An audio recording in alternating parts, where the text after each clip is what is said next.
Baik, Assalamualaikum warahmatullahi wabarakatuh. Perkenalkan, nama saya Muhammad Rafi dengan NIM C1C022146.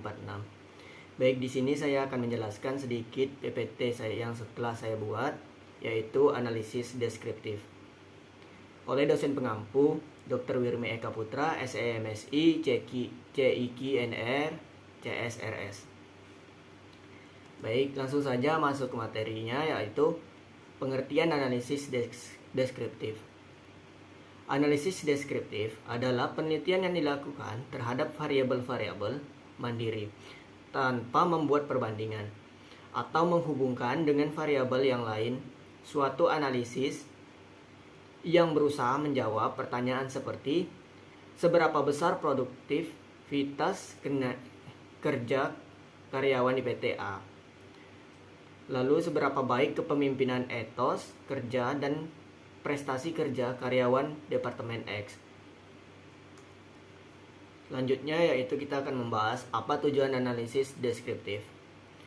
Tujuan utamanya adalah memberikan gambaran yang jelas dan akurat tentang materi dan fenomena yang sedang diselidiki, atau melukiskan variabel kondisi apa saja yang ada dalam situasi tertentu pada saat penelitian dilakukan. Lalu, apa fokus utama analisis deskriptif? Dalam analisis deskriptif, perhatian hanya dipusatkan pada pemecahan masalah yang dihadapi, karena peneliti tidak ingin menghubungkan dengan variabel lainnya, tetapi hanya ingin mengetahui keadaan masing-masing variabel secara lepas. Lalu yang selanjutnya yaitu ruang lingkup analisis deskriptif. Apa saja sih ruang lingkup analisis deskriptif?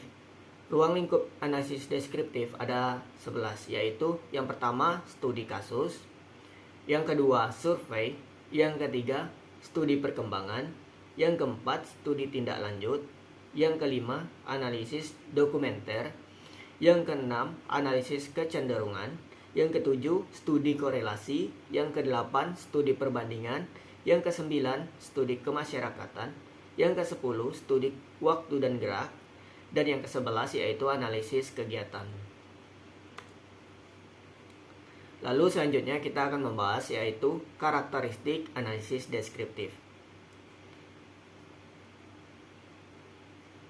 Apa-apa saja karakteristik dalam analisis deskriptif? Yaitu memusatkan perhatian dan penyelidikan pada pemecahan masalah aktual atau masalah yang dihadapi pada masa sekarang. Lalu ada menjelaskan setiap langkah penelitian secara rinci. Lalu selanjutnya data yang telah dikumpulkan, disusun dan dijelaskan kemudian dianalisis dengan menggunakan teknik analitik. Lalu menjelaskan prosedur pengumpulan datanya, memberikan alasan yang kuat mengapa peneliti menggunakan teknik tertentu dan bukan teknik lainnya.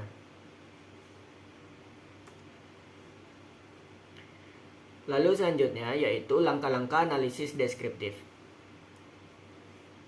Langkah-langkah analisis deskriptif sendiri, secara ikhtisar, proses analisis deskriptif dapat dilakukan dengan langkah-langkah sebagai berikut.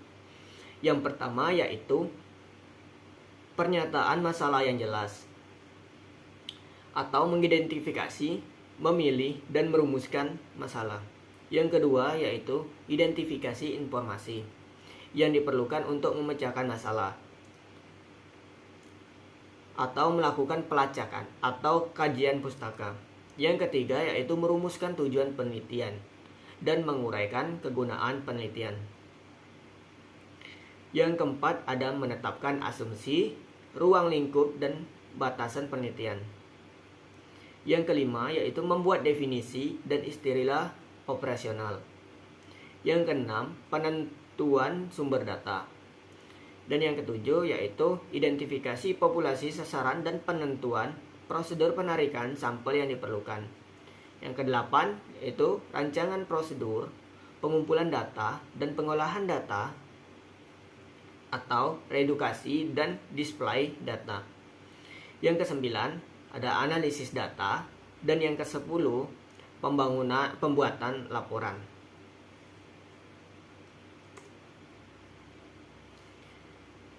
Baik, setelah langkah-langkah analisis deskriptif tadi, kita akan masuk ke keunggulan metode analisis deskriptif.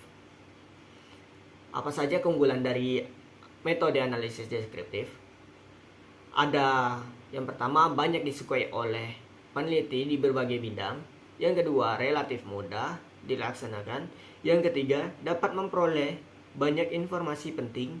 Dan yang keempat, yaitu dalam penelitian deskriptif dapat ditentukan apakah temuan yang diperoleh membutuhkan penelitian lanjutan atau tidak. Selanjutnya kita akan membahas tentang kelemahan metode analisis deskriptif.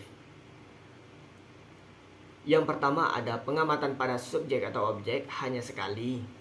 Dan yang kedua yaitu tidak dapat mengharapkan penemuan dan menentukan bukti tentang hubungan sebab akibat. Yang ketiga ada kesalahan dapat terjadi jika salah dalam memilih dan menggunakan metode.